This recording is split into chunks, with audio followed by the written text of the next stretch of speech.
कभी सोचा था कि अगली क्लास अपने बेडरूम से अटेंड कर सकते हैं?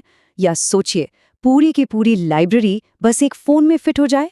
जी हाँ, शिक्षा की दुनिया में ना एक बहुत बड़ी क्रांति हो रही है और ये सब कुछ बदल रही है। यही तो है ई शिक्षा का नया दौर। एक मिनट के लिए सोचिए, कुछ साल पहले वाली क्लासरूम कैसी होती थी?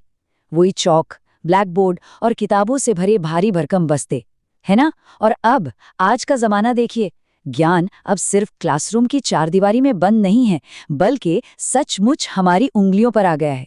तो चलिए देखते हैं कि कैसे टेक्नोलॉजी भारत में सीखने का तरीका हमेशा हमेशा के लिए बदल रही है। तो सबसे पहले ये समझना बहुत ज़रूरी है कि आखिर ये ई शिक्षा है क्या। जब हम ये शब्द सुनते हैं तो इसका मतलब क्या है, क्योंकि यकीन मानिए ये सिर्फ ऑनलाइन क्लास से कहीं ज़्यादा है। तो इसका सीधा सा मतलब है वो पढ़ाई जो इंटरनेट और दूसरे डिजिटल डिवाइसेस की मदद से कहीं भी किसी भी वक्त की जा सकती है। कोई घर पर हो, बस में सफ़र कर रहा हो या फिर किसी पार्क में बैठा हो, सीखना अब रुकता नहीं है। और सच पूछिए तो यही तो ई शिक्षा की सबसे बड़ी ताकत है। और पता है, ये बदलाव हमारी क्लासरूम्स में एकदम साफ दिख रहा है। वो पुराने जमाने के चौक और ब्लैक बोर्ड तो जैसे गायब ही हो गए हैं। उनकी जगह अब इंटरैक्टिव स्मार्ट बोर्ड्स और प्रोजेक्टर्स ने ले ली हैं।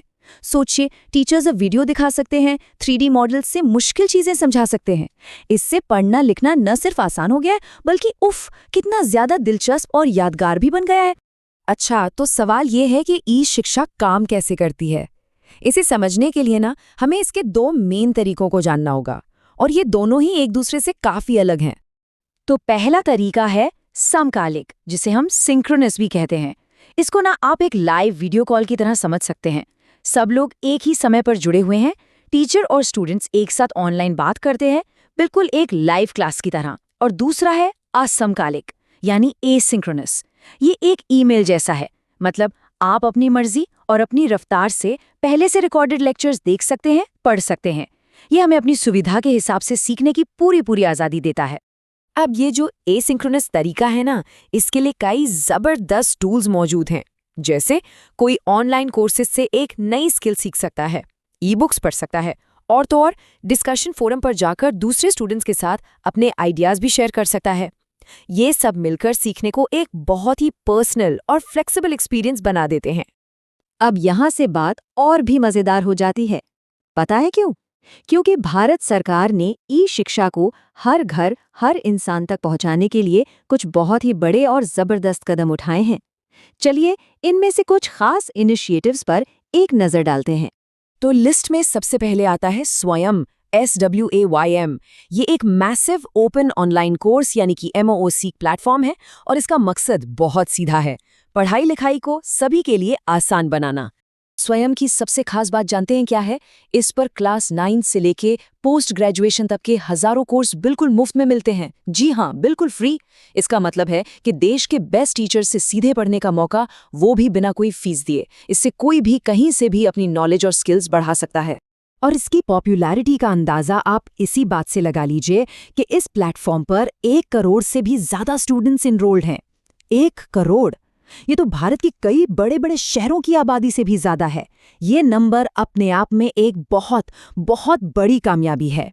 सरकार की अगली बड़ी पहल है स्वयं प्रभा, और ये खास तौर पर उन लोगों के लिए है जहां आज भी इंटरनेट की पहुंच उतनी अच्छी नहीं है। स्वयं प्रभा असल में 32 DTH चैनल्स का एक ग्रुप है। ये चैनल 24 घंटे, 7 दिन हाई क्वालिटी एजुकेशनल प्रोग्राम सीधे हमारे घर के टीवी पर लाते हैं।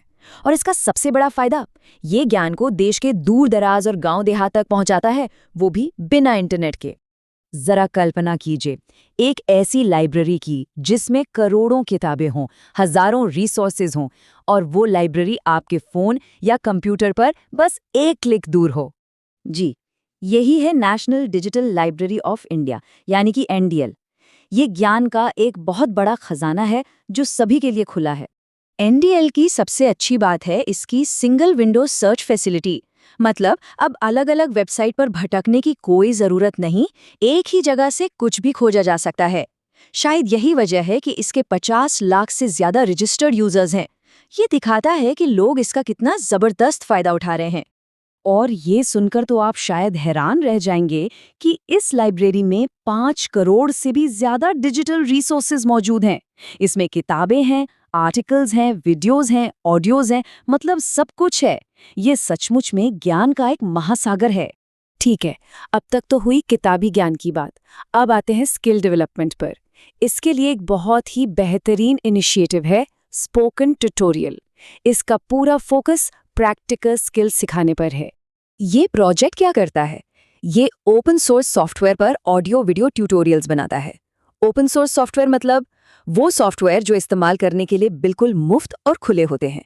और सबसे बढ़िया बात, ये ट्यूटोरियल्स 22 अलग-अलग भारतीय भाषाओं में है। यहाँ से कोई भी आज के ज़माने की सबसे ज़रूरी प्रोग्रामिंग लैंग्वेजेस जैसे सी, C++, जावा और पाइथन सीख सकता है, जो कि एक अच्छी नौकरी पाने में सीधे-सीधे मदद करती हैं। तो हमने देखा कि कैसे स्वयंप्रभा, NDL और स्पोकन ट्यूटोरियल जैसे प्लेटफॉर्म्स ने सीखने को कितना ज़्यादा आसान और सुलभ बना दिया है। कोई स्टूडेंट हो, नौकरी करने वाला हो या कोई भी जिसे बस कुछ नया सीखना है, ज्ञान के ये सभी दरवाजे अब सबके लिए खुले हैं। तो अब सवाल सिर्फ एक ही है, इस सुनहरे मौके का फ़ायदा उठाकर अगला क्या सीखना चाहेंगे? ये एक सवाल से शुरुआत करते हैं। सोचिए जरा, क्या ये मुमकिन है कि कोई स्टूडेंट बिना साइंस लैब में जाए सारे एक्सपेरिमेंट्स कर ले, मतलब घर बैठे बैठे? सुनने में थोड़ा अजीब लगता है ना, पर ये अब सच हो रहा है। तो आज हम इस बदलाव को 4 हिस्सों में समझेंगे। सबसे पहले प्रैक्टिकल लर्निंग के लिए जो नए टूल्स आए हैं उन पर बात करेंगे। फिर ई-शिक्षा के फायदे और नुकसान दोनों को देखेंगे। उसके बाद मूक्स की दुनिया में चलेंगे और आखिर में ये जानना भी तो जरूरी है कि इन सब की क्वालिटी कैसे चेक होती है, मतलब मूल्यांकन कैसे होता है। तो जो सवाल हमने शुरू में पूछा था, उसका जवाब अब मिलना शुरू होगा। प्रैक्टिकल एक्सपीरियंस जो है ना, वो अब लैब की चारदीवारी में कैद नहीं है। यहीं पर एंट्री होती है वर्चुअल लैब्स की। ये क्या है? ये एक तरह का इंटरैक्टिव ऑनलाइन माहौल है जहां स्टूडेंट्स सिमुलेशंस के जरिए बिल्कुल असली जैसे एक्सपेरिमेंट्स कर सकते हैं। और कमाल की बात यह है कि नेशनल मिशन ऑन एजुकेशन के तहत ये सुविधा हजारों कॉलेजों तक पहुंच भी चुकी है, जिससे 1.5 लाख से भी ज्यादा स्टूडेंट्स को फायदा हो रहा है। और फिर आता है ई-यंत्र। ये एक बहुत ही जबरदस्त पहल है जो खास तौर पर इंजीनियरिंग स्टूडेंट्स के लिए है। इसका मेन फोकस है रोबोटिक्स जैसे सब्जेक्ट्स को प्रोजेक्ट्स के जरिए सिखाना, मतलब थ्योरी से ज्यादा प्रैक्टिकल काम। इससे टीचर्स और स्टूडेंट्स दोनों ही रियल वर्ल्ड प्रॉब्लम्स को सॉल्व करने के लिए तैयार होते हैं। चलिए अब जरा आगे बढ़ते हैं। देखिए, हर नई टेक्नोलॉजी की तरह ई-एजुकेशन के भी अपने फायदे हैं, तो कुछ चुनौतियां भी हैं। बिल्कुल एक ही सिक्के के 2 पहलुओं की तरह। यहाँ आप साफ साफ देख सकते हैं, एक तरफ इससे टाइम और पैसा दोनों बचता है। पढ़ाई का मटेरियल 24 घंटे अवेलेबल रहता है और आप कहीं से भी पढ़ सकते हैं। लेकिन दूसरी तरफ देखें तो टीचर से डायरेक्ट बात नहीं हो पाती, इंटरनेट कनेक्टिविटी एक बड़ी प्रॉब्लम है और खुद पर कंट्रोल यानी सेल्फ डिसिप्लिन रखना पड़ता है। ये भी बड़ी चुनौतियां हैं। इसके सबसे बड़े फायदों में से एक है सीखने की पूरी आज़ादी, मतलब कोई भी कहीं से भी देश के बेस्ट टीचर्स से सीख सकता है। और ये चीज़ जिंदगी भर कुछ नया सीखते रहने की आदत को भी बढ़ावा देती है। लेकिन हमें चुनौतियों को भी नज़रअंदाज नहीं करना चाहिए। कंप्यूटर और इंटरनेट का खर्चा एक बड़ा बोझ है। फिर स्टूडेंट्स में सेल्फ डिसिप्लिन होना बहुत ज़रूरी है। और हाँ, खासकर जो ग्रामीण इलाके हैं, वहाँ प्रैक्टिकल एक्सपीरियंस की कमी एक बहुत बड़ी समस्या है। अब बात करते हैं एक ऐसे कॉन्सेप्ट की जिसने हायर एजुकेशन को हर किसी की पहुंच में लाने का एक सपना दिखाया। जी हाँ, हम बात कर रहे हैं मूक्स की। तो ये मूक्स हैं क्या? इसका मतलब है मैसिव ओपन ऑनलाइन कोर्सेज। जैसा कि नाम से ही जाहिर है, ये फ्री ऑनलाइन कोर्सेज हैं जिन्हें हजारों लाखों लोग एक साथ कर सकते हैं। आपको आर्ट्स से लेकर साइंस और टेक्नोलॉजी तक हर फील्ड में ये मिल जाएंगे। इनका एक ही मकसद है ज्ञान को सब तक पहुंचाना। पर इसमें भी एक बड़ी चुनौती है। बहुत सारे स्टूडेंट्स कोर्स को बीच में ही छोड़ देते हैं। जानते हैं क्यों? क्योंकि टीचर से कोई डायरेक्ट कांटेक्ट नहीं होता, पर्सनल फीडबैक नहीं मिलता। इन कोर्सेज को पूरा करने के लिए सच कहूं तो बहुत ज़्यादा सेल्फ मोटिवेशन चाहिए होता है। और अब आते हैं हमारे आखिरी लेकिन शायद सबसे ज़रूरी हिस्से पर। इतनी सारी डिजिटल चीज़ें आ गई हैं, पर ये कैसे पक्का करें कि एजुकेशन की क्वालिटी बनी रहे? इसका जवाब सिर्फ एक शब्द में है, मूल्यांकन यानी इवैल्यूएशन। कोठारी कमीशन ने इस बारे में एक बहुत गहरी बात कही थी। उन्होंने कहा था कि मूल्यांकन एक लगातार चलने वाली प्रक्रिया है। इसका मतलब ये नहीं कि बस साल के आखिर में एक एग्जाम ले लिया और हो गया। नहीं, ये तो पूरे एजुकेशन सिस्टम का एक ज़रूरी हिस्सा है जो हमेशा चलता रहता है। तो मूल्यांकन के दो मेन पहलू हैं जिन्हें समझना जरूरी है। पहला, ये कंटिन्यूअस प्रोसेस है, मतलब ये कभी रुकता नहीं है। और दूसरा, ये एक सामाजिक प्रक्रिया है। इसमें सिर्फ एक इंसान शामिल नहीं होता, बल्कि स्टूडेंट्स, टीचर्स और पूरा सिस्टम सब मिलकर इसे पूरा करते हैं।